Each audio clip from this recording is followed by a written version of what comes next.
Hey everyone, this is Pete, and welcome back to Short Play, a series of quick tours of games I like, on a variety of platforms, new and old. Today we're looking at a game called Fuel, which was a 2009 release for Xbox 360 and PS3, developed by Asobo Studios and published by Codemasters. Now, if Asobo Studios' name sounds familiar, they're best known today for being the developers of the new Microsoft Flight Simulator, so I thought this might be an interesting game to look at as one of their earlier projects.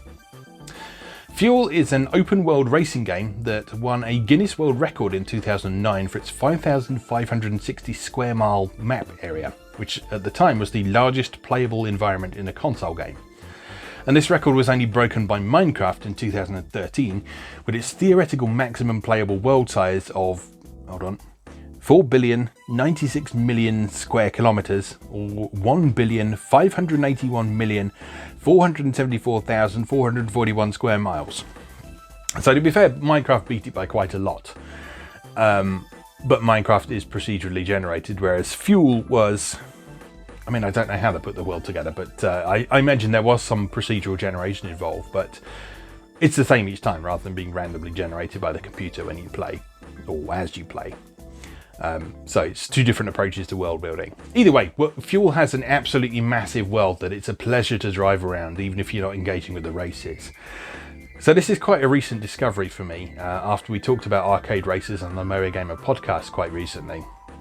And I've really been enjoying this, so I thought I'd share a bit more of it with you today. So let's go play Fuel. Okay, here we are with Fuel from Codemasters, developed by Asobo Studios.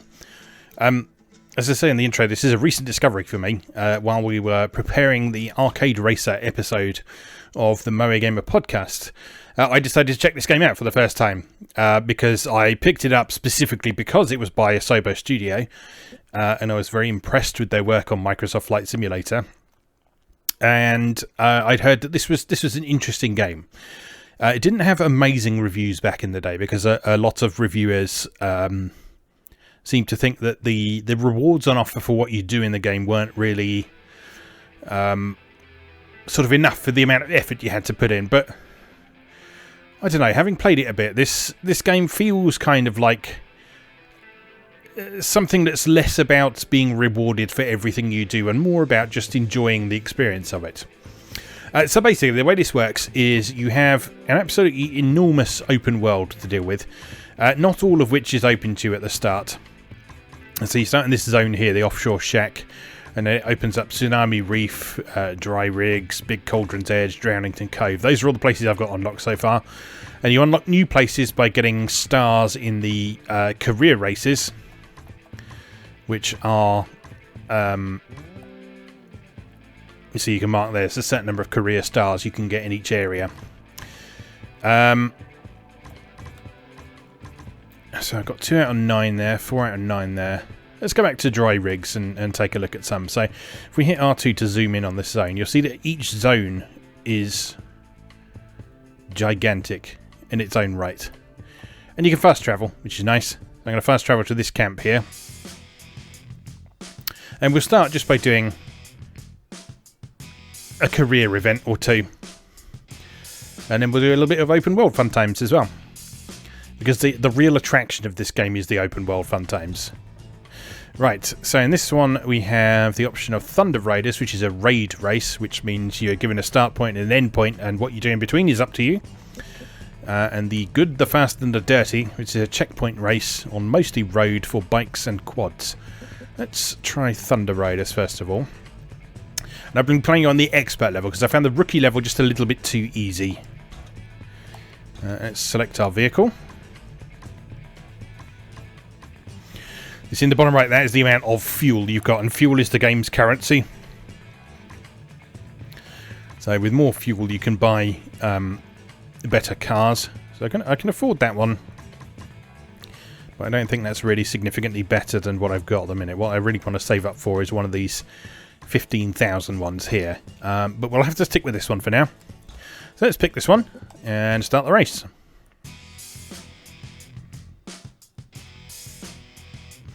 Let me take a moment just to load. With a few interesting stats about your play session so far. Or your total playtime, I should say. And here we are, being dropped into the race by helicopter. Ready to go. It's looking like this one is sort of night time. There's a lot of smoke around as well. So different races have different environmental conditions to deal with. So sometimes you're in the rain, sometimes you're in the smoke. Now, as I say, this is a raid race, so it's entirely up to you how you choose to get to that checkpoint that's off in the distance there, that marker. You can follow the arrows if you want. That takes you a route which will follow the roads and will be fairly safe. But there are usually much quicker ways to go. So we do appear to have started halfway up a mountain for the moment. So I think it's going to make the most sense to try and get off this mountain first, and then try and make a beeline for the checkpoint in as straight a line as possible. That seems to have been my winning strategy on this kind of race so far. But at the minute, if we just fling ourselves off the side of this mountain, that's not going to achieve much.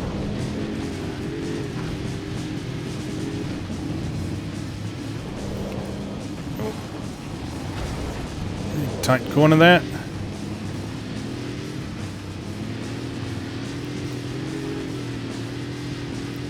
If you're not a fan of the GPS arrows, you can actually turn them off with just a press of the button, but they are quite handy in giving you a sort of suggestion of which way you might want to go.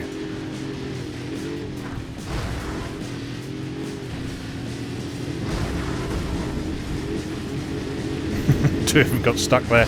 But no, they're not a hard and fast rule by any means. As I say, at some point I tend to find that it's just easier to just say, sod the roads. Just point at the finish line and keep going.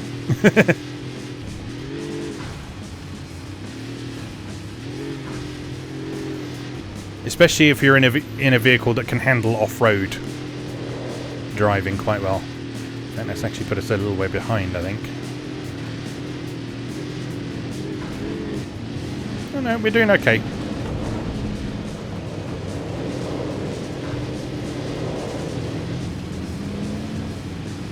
We've got a twisting mountain road here, so again, I think it might actually be best to just follow the road for the minute. We're not very far behind first place, although we're not very far from the finish line either, so...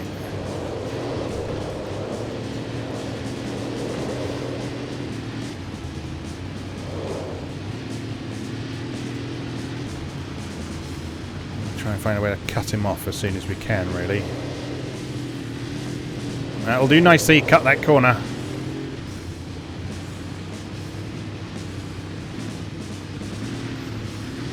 Yeah, I've not really taken my normal approach on this race at all, but it's worked out.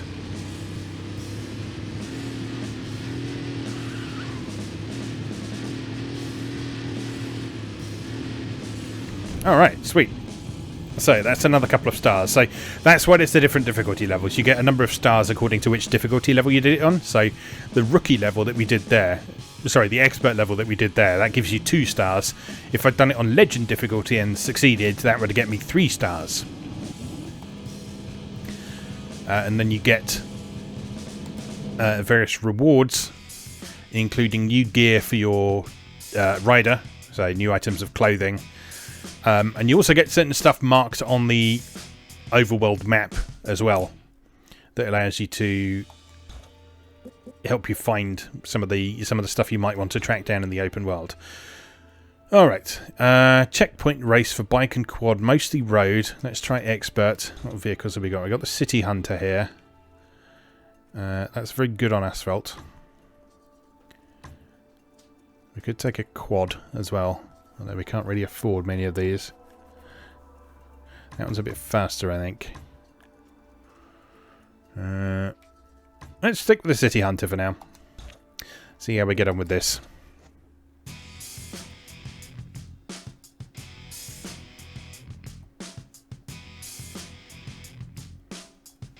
So with this being a checkpoint race, this means that you actually have to follow a specific course rather than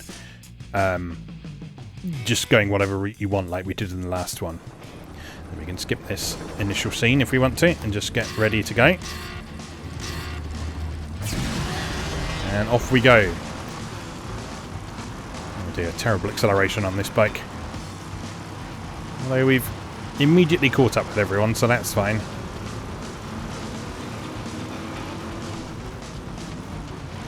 And here's the checkpoints. And yes, you do have to pass between the gates for the checkpoint to count, so... None of this just getting close to the checkpoint for it to count thing. You actually have to pass between the gates for it to count. Sometimes the checkpoints are spread quite far apart though, so there are opportunities to take shortcuts. Actually, one thing I really like about this game, it sort of encourages you to get a bit creative with the routes that you take between checkpoints and from the start line to the finish line and so on. And ooh. Let's take this jump because why not? The stunts are automatic in this, so there's no buttons to do stunts or anything, and there's no point scoring for stunts. It's just something your rider does to show off when you're up in the air. Alright, so next checkpoint is far off in the distance here. There are signposts around the place as well that lead you around set courses like this as well, so you don't have to rely exclusively on the GPS. You can make use of the actual signage as well. And I've got a trophy for something. Don't know what, but rocket science apparently. Whoops!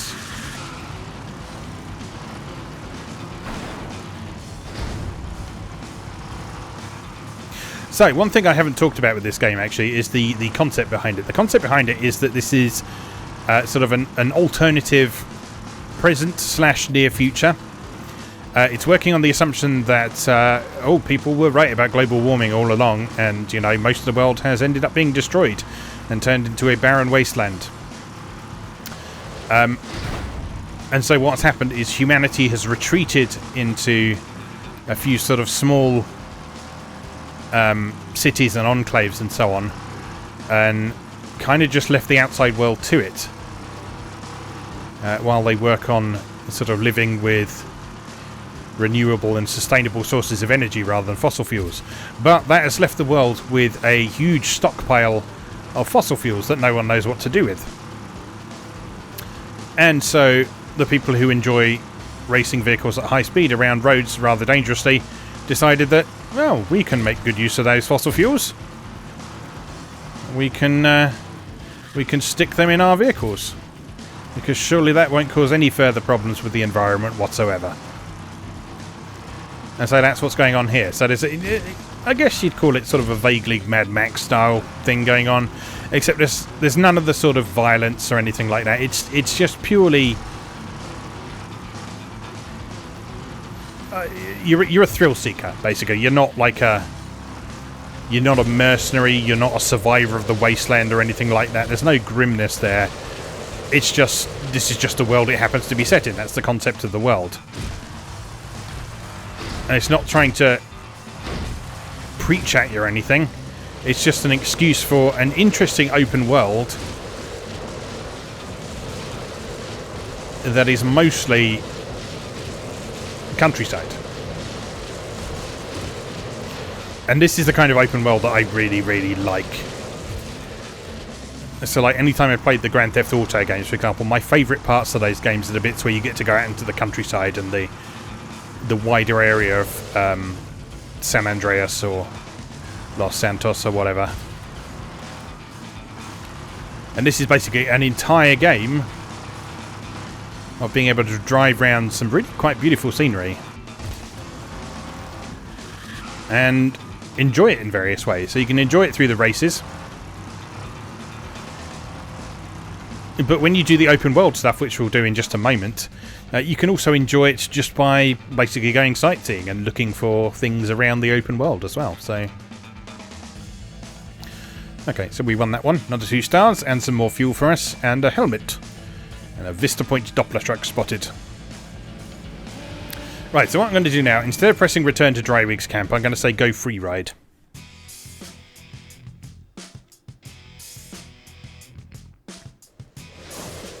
what it basically does is it drops you off in the open world on the last vehicle you were using. But you can actually hit select and you can switch between any of the vehicles that you have. So I probably want something that's a bit better on off-road. So let's take... This one's pretty good, I think. The Shuriken bike. And then we go back to game. That switches me to the new bike. We can also take a look at the map and see what's going on. So you see, these are all the things that we've found so far. These heliports allow you to sort of fast travel to different areas of the map.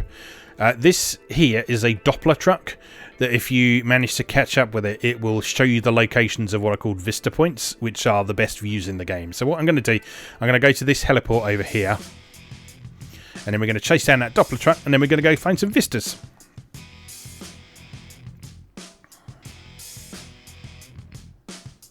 That seems like a nice thing to do.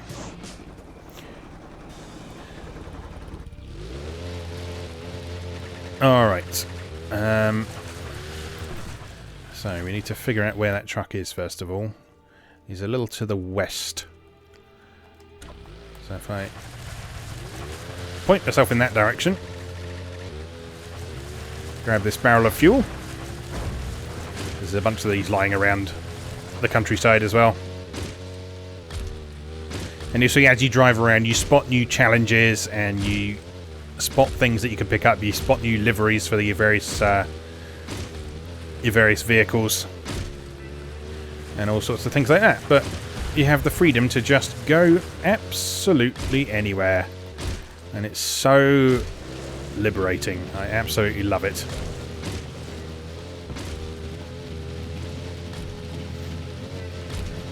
Can't remember if I've talked about this before, but I like the outdoors, but I also don't feel like I really get on with the outdoors life. So, like, I love the environment of the outdoors, but I don't like things like plants that will make you get all itchy and insects that will bite you and all sorts of things like that. And so, basically, this game is kind of ideal for me, really, because it allows me to enjoy an environment I love without the things I don't like about being in that environment. I know that sounds really petty and sort of first world problem-ish, but, you know.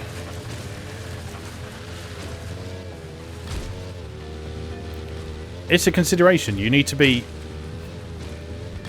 a specific kind of person to sort of enjoy a proper outdoors life, and I'm really not built for it, shall we say. How are we doing on the map? Oh, he's gone to the north now. When we get close enough, he should show up on the map and the compass. But we do need to get close. Oh, there he is. There he is.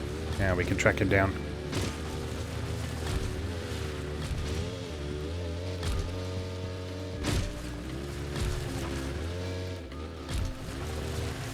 In fact, he's on this road, I think.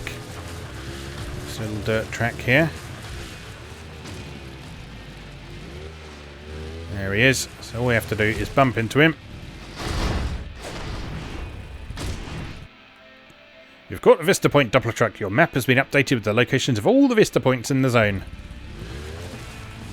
So yeah, maybe not the most elegant way to capture him, but we did it.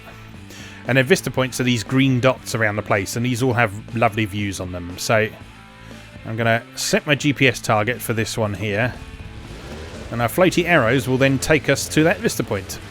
Alternatively, we can then just try and make our way there ourselves if we want to, but let's follow the GPS and see what route it takes us, rather than just ploughing through forests. We should hopefully see a nice sunrise by the time that comes up as well. So down this dirt road here.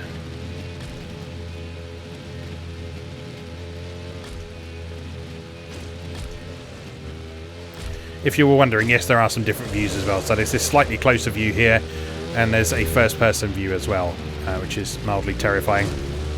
I tend to prefer... I tend to prefer sort of kind of Ridge Racery arcade-style races from the first-person perspective bumper cam, but open world stuff like this and Midnight Club and that kind of thing, I tend to prefer from the third person view for some reason. I think it's just what I'm used to.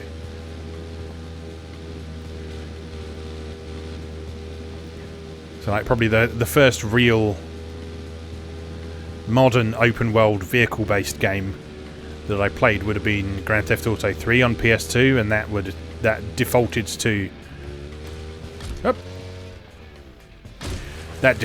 the third person view, so I guess that's just what I'm used to.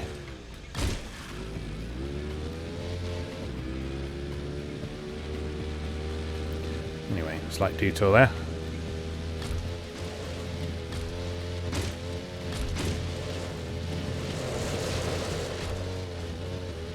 Whoops!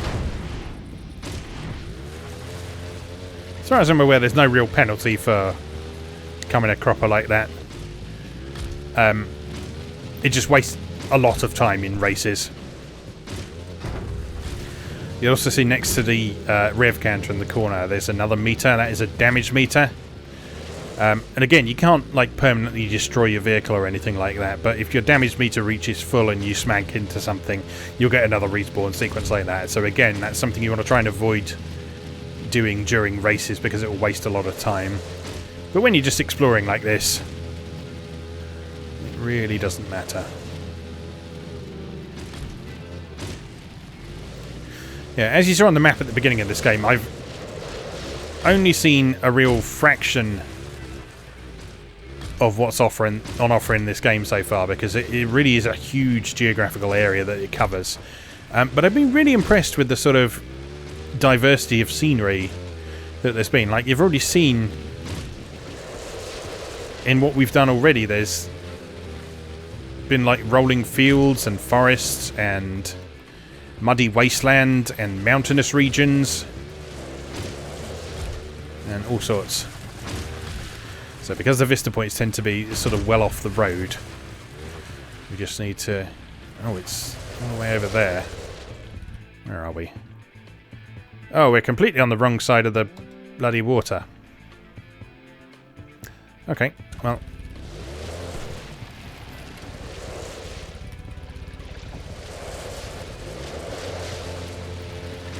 I guess that just means we're going to have to go this way. And go all the way around.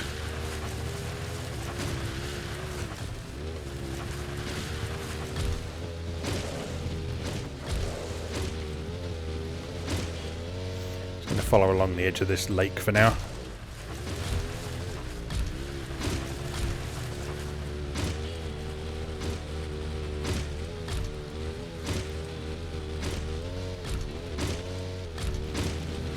This bike can handle the off-roading perfectly fine. Oh, we met up with a road, so we may as well follow the road now.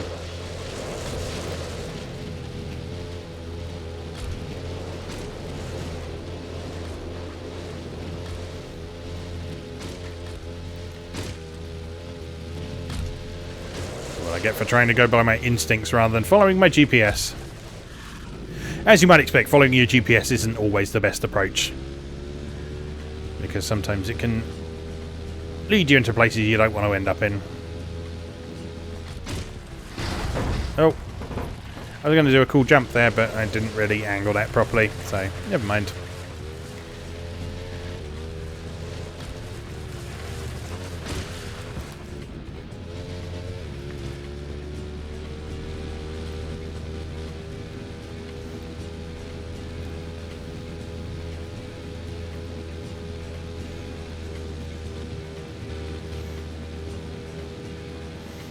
So I'm interested how they created such a huge world in this. I haven't read much about this game and how it was put together, or indeed if there is any information about how this game was put together online. It's certainly an interesting world to explore, but in a few places you sort of see familiar looking structures and layouts of buildings. So I'm wondering if there were some sort of prefabricated bits of scenery that they put down around the place, or if there was any procedural generation going on, or... I suspect procedural generation was at least part of putting this world together. Because can you imagine handcrafting an area of that size? I think you're in Slatty Bardfast territory then. There's a start line there. That's where one of the races begins, and you can actually start the race from the open world if you want to. But we're not doing that for now. We're just going for a nice little drive.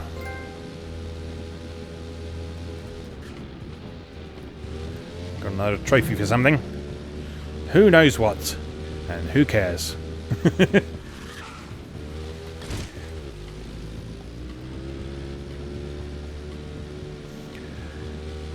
Right, this looks more promising. I am just going to follow the arrows for now, though. As tempting as it is to just head off in that direction over there, I'm going to follow the arrows, stay on the road, see where it takes us. I'll tell you one thing that this has really struck me about this game is that certain parts of it, particularly when you're riding a motorbike like this, they really remind me of LucasArts' old game Full Throttle. Particularly the parts where you were riding a bike down sort of wasteland roads and that sort of thing. There's no fighting or anything in this like there was in Full Throttle, and thank God, because the fighting in Full Throttle was terrible. But sort of the temptation when I'm riding down a road like this to just sort of break into, when I'm on the road, I'm indestructible. No one can stop me, but they try. It's just so tempting. With apologies to Roy Conrad.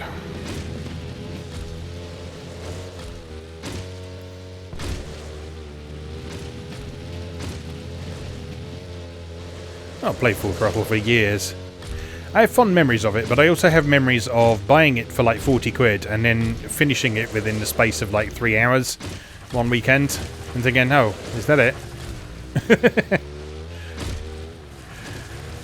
That was, I think, the first time I became aware of how short adventure games actually are. And back in the days before game FAQs and the like, they lasted you a long time because you had to figure out the puzzle by yourself.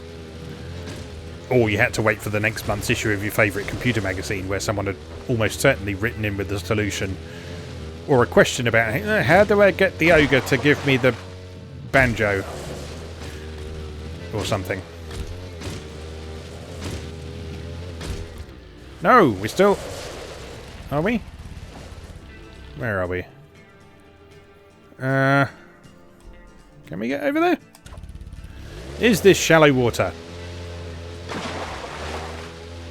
Yes, it is. Kind of. This doesn't feel safe.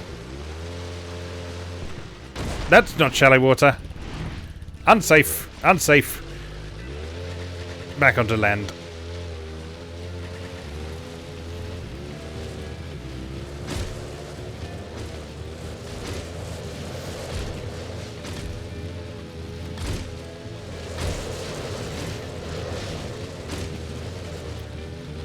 So yeah, honestly, I can kind of see why people would maybe accuse this of being an empty open world with not a lot to do, but you know, I kind of like that, because for me the attraction of an open world in a video game is having the opportunity to explore and enjoy and appreciate it on your own terms. And if your map is festooned with activities and things to do and unlockables and all that kind of thing, for me that exploration aspect, it really kind of loses something. Because I just find myself wanting to fast travel from activity to activity rather than actually engaging with the world itself. And that always seems like a bit of a shame. Whereas when you've got a game like this that is encouraging you to actually get out there and explore. Oh no, deep water. How do we get there then? Follow these little islands.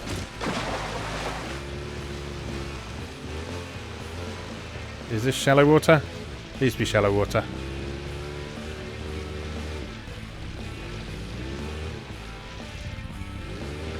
There we are. Right. Yes, that is a lovely view of the sunrise. Okay, good stuff. Right. we've been going for half an hour or so now. Let's just have a go at one more thing. So if I bring up the map, let's head back to the camp, wherever that was.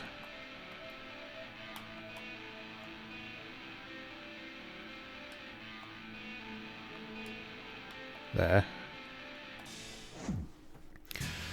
The other thing you can do in this game is, as well as the career races, there are challenges. And the challenges don't give you stars to unlock new areas, but they do provide you with fairly generous quantities of fuel. But they do also tend to be quite tricky as well. So, in this case, we've got a speed run, which is a time trial A to B on quad bikes. We've got a chopper chase one. Seek and destroy, which is catch an enemy. Blitz, which is checkpoint attack. Not sure what that means.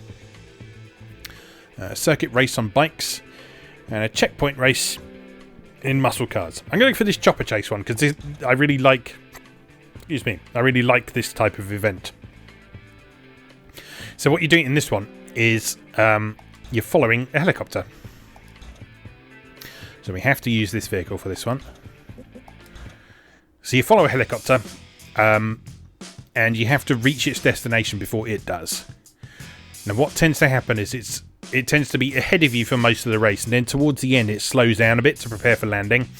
But by that point you can probably see where its landing point is.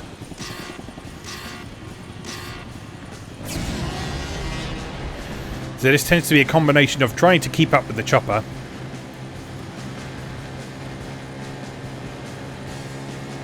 and then when you're coming towards the end of the race, spotting where those flares for its landing zone are and just making sure you cross the finish line before it manages to land. But I just think this is a really fun concept for a race in an open world like this.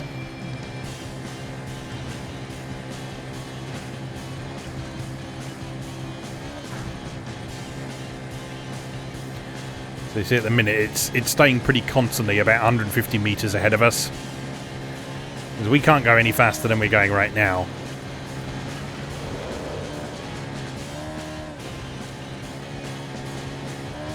So it's literally just a case of following where it's going. We're only about half a mile away from the finish line now. So very soon... Oh my god. Really? No, that's incorrect.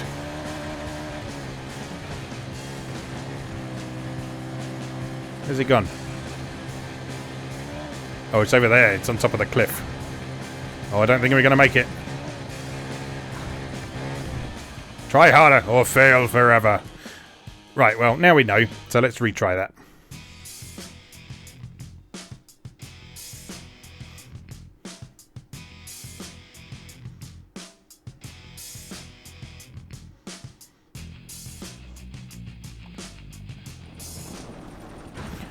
Alright, try again.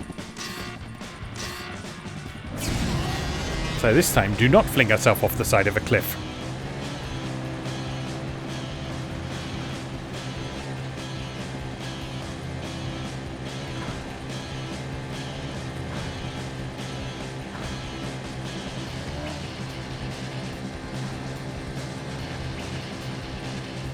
I thought it would be a bit unreasonable for it to ask you to leap off the side of a canyon in order to win, but well, you never know.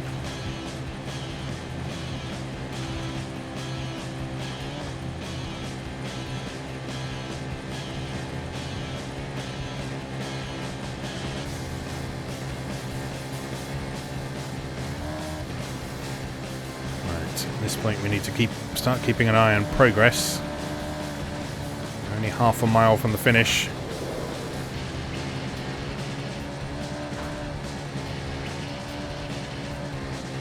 If we follow our way around here and just crest the side here and head in this direction, we should be able to just about overtake him while he's dipping down into the canyon.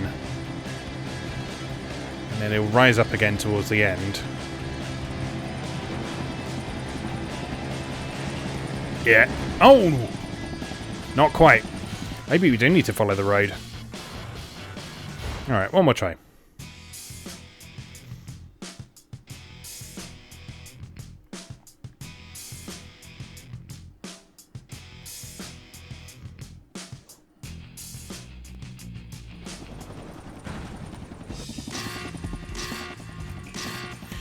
Alright, this time, watch this.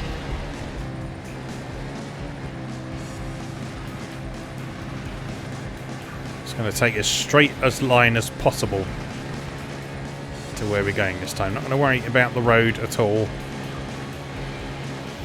Because the road kind of veers off round to the left. So we want to stay reasonably close to the edge of the canyon.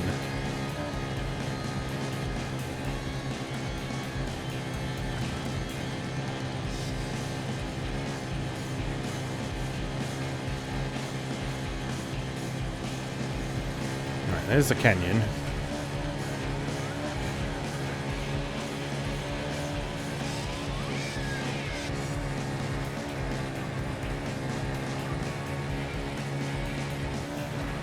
Chopper will descend in just a moment.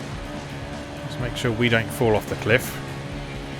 We just have to get round this corner before it comes back up again.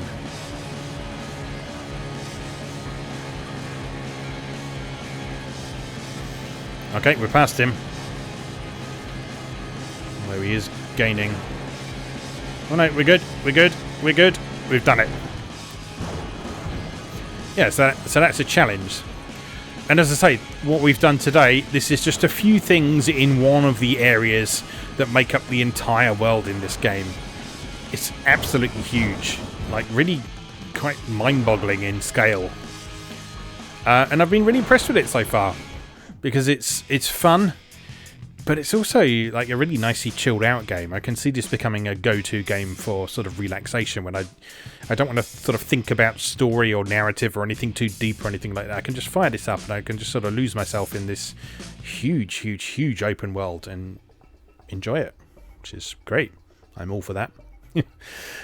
Anyway, there's Fuel for PlayStation 3, also available for Xbox 360, and I think there's a PC version as well. This is quite old though, so I don't know how well it runs on modern PCs. There's also a multiplayer mode as well, but given that the intro sequence says powered by GameSpy, I wouldn't rely on that still working. I haven't actually tried it, but yeah, I wouldn't rely on those servers being there anymore. But even so, it's fun enough by itself, so yeah, give it a go. I'd recommend it. As always, thank you very much for watching, and I'll see you again next time.